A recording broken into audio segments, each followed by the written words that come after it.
Hello and welcome back to Football Manager.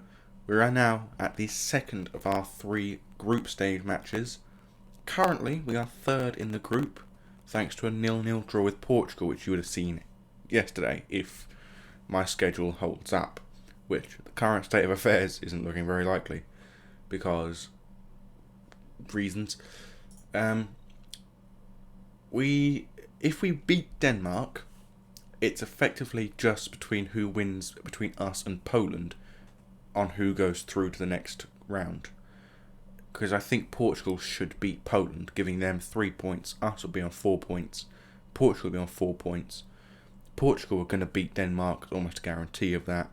And it's just a question of whether we will beat Poland. We come into this game actually as the odds-on losing team. Oh, that's annoying. Matt Smith's picked up a knock, so Emir Hughes have to come in as a defensive midfielder on a support role, which is not the best position for him. But what we're going to have to do, unfortunately. I have to sort the subs bench out, otherwise it's going to really bug me that they're not in order. I think for this game we're going to go for a balanced mentality, not a defensive one, because it might work more effectively. I mean, that could completely, destroy any chance I've got of winning this match, but hopefully it doesn't. Because a win today against Denmark is of the utmost importance. With Portugal, a draw I was happy with, because a draw was what I wanted to see from the game. But Denmark, we need to beat. And they start off with the kickoff.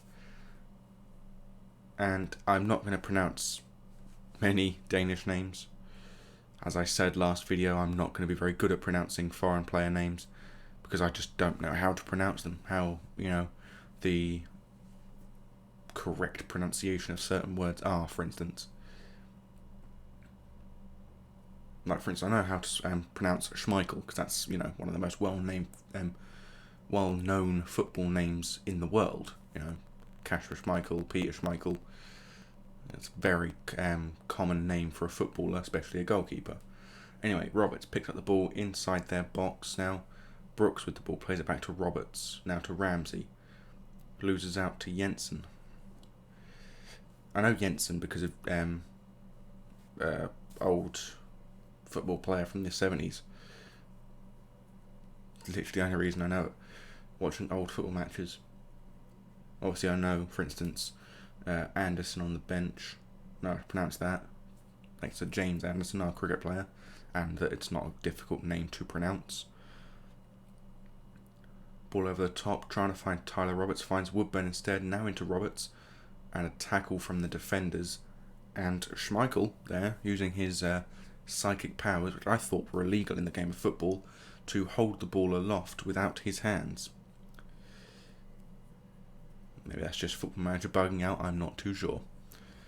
Tom King makes a save for us though, and we keep it 0-0 going into the first 30 minutes.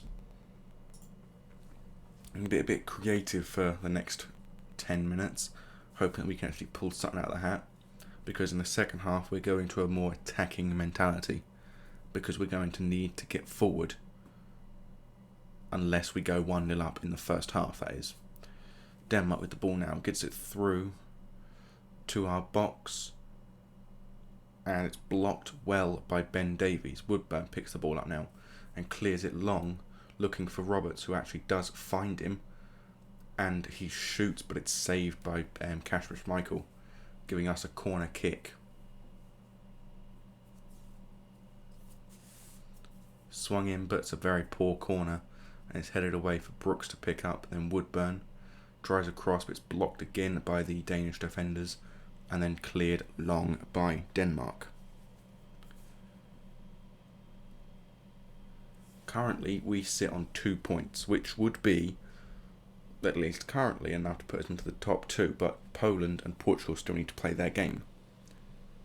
Right, tactics. We're going to need to make 2 changes. One being Roberts off for Broadhead, as he is the best best striker we have on the bench. We'll leave him as an advanced forward. The other change being for Ben Davies for Cole de Silva, who prior to this competition was not even really in the reckoning for an international position. And we're going to push ourselves to attacking mentality. Just because I want us to actually get a goal. Simple as that, really. We're going to be a bit creative as well. Just under 70,000 people have crammed themselves into the Stadion Munchen in Munich, which I believe is Bayern Munich Stadium. But I could be wrong, because I don't actually know offhand who actually has which stadium in Germany. The only foreign country I know that actually has like stadiums, like I can actually name the club to the stadium, is Spain. You know, the San Bernabeu, the Camp Nou, or the new camp, however it's actually meant to be round, that sort of thing. As well as I think Italy as well, like San Siro. I'm going to do that one. But that's literally the only one I can actually remember is San Siro. Anyway, enough rambling. That's offside, surely. Yeah. Alright, so if we get a free kick, and with just now 25 minutes left to play, it still remains 0-0. Ask for a bit more creativity again, because it seems to be the only one that actually does work normally. Now, in theory, if Poland were to beat Portugal, okay, that would leave us in the top two, and Poland would be out clear on 6 points, and the two teams below us would be on 1 point each. Now, this would mean that, within theory at least, that we'd have to just get a draw with Poland, and if Portugal drew with Denmark, we would go through. Obviously, we want to win this game and the Polish game, but as you can see in this game, it's going to be another 0-0 draw, which is very annoying, because it seems a very boring episode if we just keep getting 0-0 draws. Now, obviously, this is going to be the only episode, the only match of this episode, and that's not the right screen. Hopefully there's nothing there that you shouldn't have seen, because it should have actually gone onto a completely different screen to that one. I don't know why it went onto that one and not the fixtures screen. But anyway, as I was saying, 2 0-0 draws is very boring to watch. Now, if Poland do not lose to Portugal, then everything comes down to the final day. Everything does. And in 5 days, we'll know if we have a chance at still qualifying with a draw. But, as I say every episode, and every day it seems now, I bid thee adieu, goodbye.